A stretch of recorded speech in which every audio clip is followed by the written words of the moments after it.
Olá, tudo bem? Hoje eu vou falar de um tema polêmico: abrir relação ou não abrir relação. Abrir resolve a relação? Deixar que o relacionamento conjugal a dois tenha possibilidade de outros encontros melhora ou não melhora? O que as pesquisas dizem? O que os dados científicos dizem sobre isso? Acompanhe esse vídeo, vai esclarecer bastante sobre essa temática. Então está aqui, relacionamento aberto. Coragem de amar ou é uma fuga de si mesmo, uma fuga de problema? Vamos analisar isso?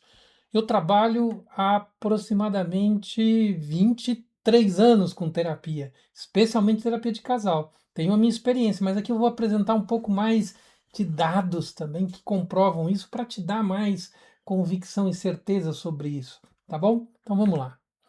Você não teme a liberdade. A questão nunca no relacionamento não é a liberdade que desenvolve a percepção de se o relacionamento é melhor. Você teme descobrir que já foi trocado. Tem uma questão de percepção pessoal que fala mais alto nas relações. O pedido de vamos abrir quase nunca é sobre sexo. É sobre uma verdade que ninguém tem a coragem de dizer. É autoconhecimento que falta. Na maioria das vezes, as pesquisas comprovam isso. Abrir não é o problema. O problema nos relacionamentos é a fuga de si próprio. Pessoas que buscam, e às vezes não é nem relacionamento, elas buscam num hobby, buscam num vício, num hábito que afasta ela do relacionamento, para não olhar para si e poder promover o relacionamento. Relacionamento aberto não é um acordo de não exclusividade. E nesse caso, com consentimento, conversa e conforto, eles podem até funcionar. Mas se tem aquela prerrogativa que eu tenho falado para você, a ciência é clara. Ser aberto ou fechado quase não prediz nada sobre felicidade. Então, assim, não é este o ponto da felicidade do relacionamento. O que adoece não é o formato, não é o tipo de relação, mas é o descompasso. Quando há desejo e não aceitação de desejo, não há diálogo. E um tenta ser satisfeito e o outro que adoece. O sintoma, a baunilha que viraram desculpa. O que é isso? Né? Estritamente baunilha é o rótulo que disfarça a conversa que nunca aconteceu. É aquela coisa que ela fica na superfície, sem aprofundar onde está a questão do problema. Abre-se a relação para curar o tédio, né? E leva-se o mesmo tédio para outras relações. A solução ela é tão superficial, é uma casquinha tão superficial a solução que rapidamente ela racha e rapidamente o mesmo problema se repete em mais de uma relação ou de uma forma mais complicada, porque às vezes a relação não se abre para uma pessoa, para outra, às vezes, por exemplo, no caso do trisal, abre a relação para uma outra pessoa dentro da relação a dois, e isso gera também um outro tipo de dinâmica. Então, quem aceita por medo do fim já está perdendo, a relação já está se complicando. Então, esse é um ponto bastante importante para a gente refletir se a aceitação, porque precisa abrir a relação, é porque está com medo.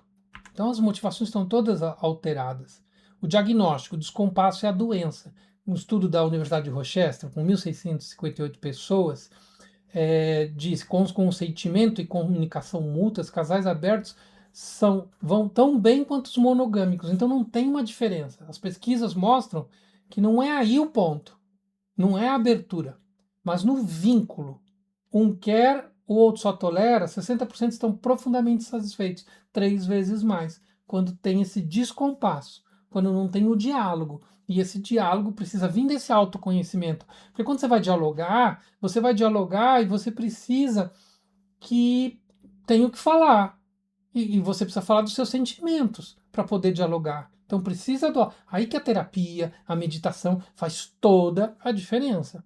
A assimetria fere. Quem pediu abertura se arrepende quando o outro floresce, muitas vezes, né, quando vê o outro mais feliz, né, numa outra relação. Então a complexidade aumenta e o autoconhecimento, que é o ponto-chave, o start dessa história, ele não acontece. Então, armadilha, querer a liberdade só para si. Eu estou vendo que é vantagem e a pessoa toma a atitude pensando naquela vantagem, mas aquela vantagem é só para si, não está pensando no outro. E como é que vai construir a relação se eu não consigo pensar no outro?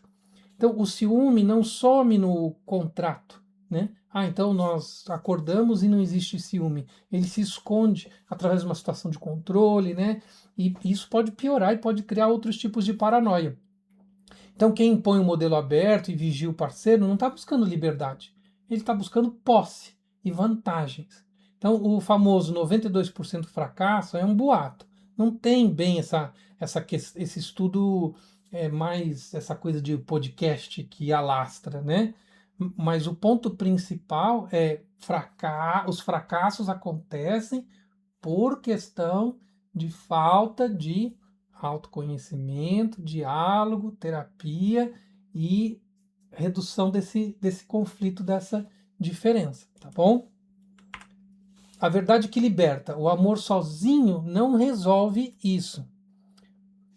Ciúme não é defeito de caráter, é o medo da perda. E ele precisa ser trabalhado. Esse medo pode ter causas. E essas causas precisam ser trabalhadas. Precisam ser entendidas para serem trabalhadas. Precisam ser escutadas para serem trabalhadas. Nenhum acordo de cura ou que não foi falado. O problema nunca foi a regra. É a verdade. A sua verdade. A verdade interior que está sendo adiada. O caminho não é a porta aberta nem a porta trancada. O problema não é a porta, é a residência. É a coragem de se conhecer antes de decidir. Antes de abrir a relação, abra a conversa, abra o diálogo, abra a terapia. A pergunta ideal não é aberta ou fechada a relação, mas é aqui dentro. Eu estou conseguindo entender aqui dentro, eu estou conseguindo falar sobre esse dentro, né? E a psicoterapia é onde o ciúme, o medo e o desejo saem do quarto escuro e viram diálogo. Posso te ajudar? Muito mais leve. Essa decisão de um processo terapêutico não para no impulso de uma noite. É um processo, é uma caminhada. E você decide caminhar, você decide evoluir, você decide ter as coisas mais claras, organizadas, os papéis aqui da cabeça organizados nas suas gavetinhas, né? A mente mais tranquila, o vínculo mais verdadeiro e honesto. E aí você tem a verdadeira liberdade. E é aqui nas terapias, nos trabalhos terapêuticos, que a gente busca essa conexão com essa verdadeira liberdade, que é felicidade, que é poder se sentir bem, poder se sentir livre, no sentido de bem-estar, porque você está feliz, tá bom? Então, você tem aí as opções dos contatos, entre em contato com a gente se quiser fazer a terapia. Se você está discutindo esse tema, você pode mandar esse vídeo para a pessoa, tá bom? A gente está aqui para ajudar, acompanhe os outros vídeos que a gente vai estar sempre procurando trazer dados, trazer informação, trazer ciência para que você tenha mais clareza, para que você incorpore essa clareza, para que você seja mais livre e feliz. Um abraço, até mais.